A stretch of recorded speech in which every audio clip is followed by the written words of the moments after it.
Salut à tous, Sébastien, on se retrouve pour une vidéo que je ne pensais jamais faire sur ma chaîne YouTube, mais que je trouve assez importante par prévention pour les voyageurs outre-Atlantique. Elle concernera le racisme au Canada. Alors pour être honnête avec vous, c'est un sujet sur lequel je ne me suis pas réellement rendu compte lors de mon PVT, mais ayant parlé avec beaucoup de gens qui ont été expatriés et qui sont résidents permanents à l'heure actuelle, il faut savoir que le racisme est de plus en plus fréquent au Canada et j'essaie de comprendre pourquoi, et je vais essayer de vous l'expliquer également en vidéo. Avant de commencer la vidéo, et pour être clair, dès le début, sachez que je condamne formellement toute forme de racisme, que ce soit sur la couleur de peau, l'origine ou la religion.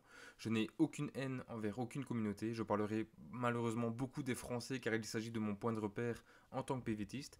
J'ai également discuté avec des habitants qui sont haïtiens, musulmans, expatriés au Canada, qui sont devenus de très bons amis avec moi et qui m'ont un peu parlé de leur ressenti par rapport au racisme. La vidéo sera sur plusieurs points qui s'affichent ici à l'écran. Alors chaque point, je vais essayer de les décortiquer au maximum. Évidemment, je vais essayer de ne pas trop me répéter, même si j'ai pris des notes.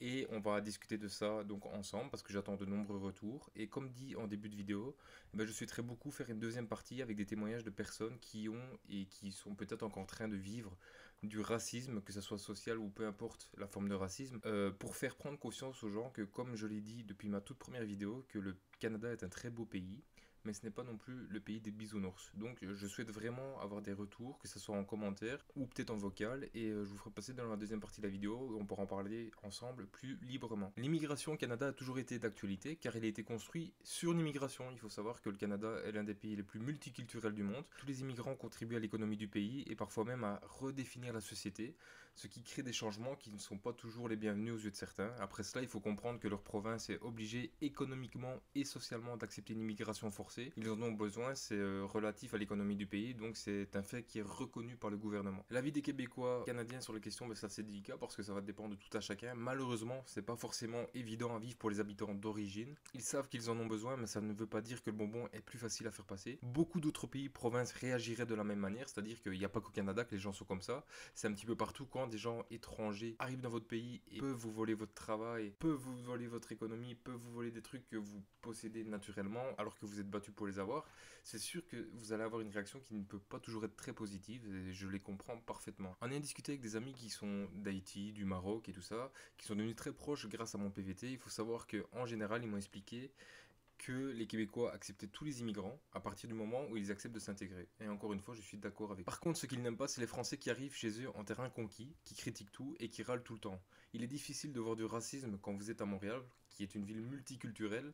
C'est sûr que si vous remontez un petit peu plus dans le nord, dans les petites villes où la majorité des gens ne sont jamais sortis de leur province ou contrée, la vie sera plus rude sur la question des étrangers. Peu importe le pays, évidemment, vous trouverez des cons et des racistes un peu partout. Il existe un mélange de nationalisme, de xénophobie et de racisme, sans pour autant avoir le sentiment de vivre dans un pays dangereux et malsain. Alors ça, je suis assez d'accord aussi parce que même s'il y a beaucoup de racisme de plus en plus, et je l'ai appris il n'y a pas si longtemps que ça, et ça fait déjà depuis plusieurs années, je me suis jamais senti en insécurité par rapport à mon origine ou autre. Il faut savoir que le Québécois francophone, il se bat depuis des siècles pour conserver leur culture face aux anglophones et maintenant aux francophones qui arrivent avec leurs propres valeurs et culture, chose qui n'est pas toujours évidente. De mon point de vue, le Canada, dans son ensemble, est l'un des pays les plus extravertis et ouverts point de vue nationalité et mentalité. C'est vrai que le racisme est palpable au Canada, mais pas plus qu'en France ou en Belgique. Il s'agit pour moi plus d'ignorance que de la véritable haine raciale. Et bon, le gros problème, c'est qu'en France, le mot racisme est tellement galvaudé qu'il coupe toute conversation. On est dans cette mentalité de tu me critiques, tu es raciste. L'expression maudit français est beaucoup utilisée par les Québécois, mais pourquoi? Je crois que beaucoup de Français qui partent en PVT tombent dans une sorte d'excès. Par exemple, l'excès de rejet de la France. Trouver tout ce qui est au Québécois canadien est forcément mieux qu'en France. Du coup, on se retrouve avec des Français qui veulent être plus Québécois que les Québécois eux-mêmes. Et si t'es pas d'accord avec cette vision, tu n'es qu'un maudit français. Alors d'une part, tout le monde adore la culture française, tout ce qui est bouffe, mode, ton accent, on dit que c'est la langue de l'amour et tout ça. Mais au-delà de ça, il y a les Français qui sont très arrogants, qui se plaignent de tout, en comparant la France et en disant la France c'est mieux. Évidemment, pour les locaux, c'est pas la meilleure image que vous pouvez leur donner. Pour être honnête, je n'ai jamais vraiment subi de racisme durant mon PVT à Montréal, du moins pas directement. Alors certes, durant des parties de tennis avec des amis québécois, vous faites un petit point de chance et ils vous disent ah maudit français. Et pour rire, je dis je suis belge calice, mais évidemment c'est de l'humour. Et même après le match, la personne est venue me voir en me disant voilà c'était de l'humour donc le prends pas mal. Il faut aussi voir la forme d'humour, il n'y a pas tout qui doit être pris au premier degré. Maintenant, si ça va trop loin, évidemment, il ne faut pas laisser passer. En ce qui concerne la recherche d'emploi au Québec, si vous êtes français et qu'un Québécois est avec vous pour le poste et que vous possédez les mêmes diplômes, évidemment, ils vont privilégier le Québec. Et bien ça se fait dans tous les pays, je suis désolé de vous le dire, que ce soit au Québec, en France ou en Belgique. La personne qui a la nationalité du pays va être favorisée. Et ça a toujours été comme ça et ça sera toujours comme ça. Donc ce n'est pas du racisme. Moi, si je suis parti dans ce pays, c'est pour avant tout découvrir une envie de voyage et de découverte. En effet, je pense qu'il est sain et enrichissant de découvrir et de connaître d'autres cultures. En tant qu'étranger arrivant dans un nouveau pays, je pense qu'il est absolument nécessaire de faire preuve de tolérance, respect et surtout d'humilité. Retenez bien le mot humilité. Quand vous partez en voyage, il faut être ouvert aux changements et aux différences.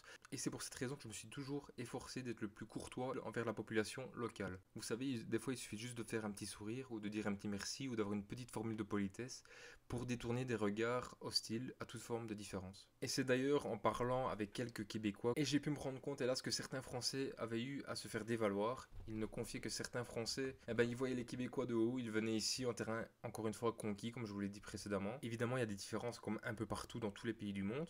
Et il y a une chose qui me paraît très importante et donc que vous devez souligner, le Québec n'est pas la France, c'est une province à part entière et toute comparaison serait totalement inutile. Mon expérience sur le racisme elle est presque nulle, mais si vous ne voulez pas vous faire traiter de maudit français ou de sale français ou de trucs comme ça, évidemment le fait que vous soyez dans leur pays ne leur permet pas d'avoir des paroles racistes ou des actes racistes, mais je veux dire, en étant bienveillant avec les autres et en faisant preuve d'ouverture d'esprit, vous allez voir, ça se passera beaucoup mieux. On a cité ici plus haut tous les problèmes qu'il y a d'être étranger dans un pays, mais on a aussi cité les solutions pour les résoudre. Je pense tout simplement qu'il faut s'ouvrir aux autres et apprendre d'eux. Partager ses opinions, respecter aussi celles des autres. C'est vrai qu'on ne peut pas refaire l'histoire. Nous pouvons toujours en écrire une nouvelle. Cela peut paraître un peu utopique ce que je vais vous dire là, et même tous les arguments de la vidéo, mais c'est des choses simples, des règles basiques de vie en communauté. Avec cette vidéo, j'essaye pas de faire la morale à qui que ce soit, c'est juste des idées que j'aimerais vous partager.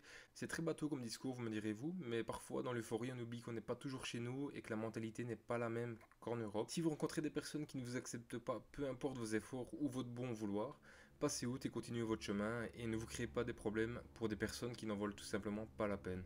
Si elles concernent vos collègues de travail, malheureusement, vous ne serez pas faire grand chose à part mettre les cartes sur table ou en parler directement à votre boss. Mais encore une fois, le travail ce n'est pas ce qui manque au Canada. Vous aurez d'autres cartes à jouer et vous trouverez toujours des personnes qui vous acceptent tel que vous êtes, qui accepteront vos différences, des vrais amis et vous verrez qu'en général l'aventure se passe très bien. Voilà les amis, la vidéo se termine là-dessus. J'espère que j'ai plus ou moins expliqué ce sujet qui reste assez sensible.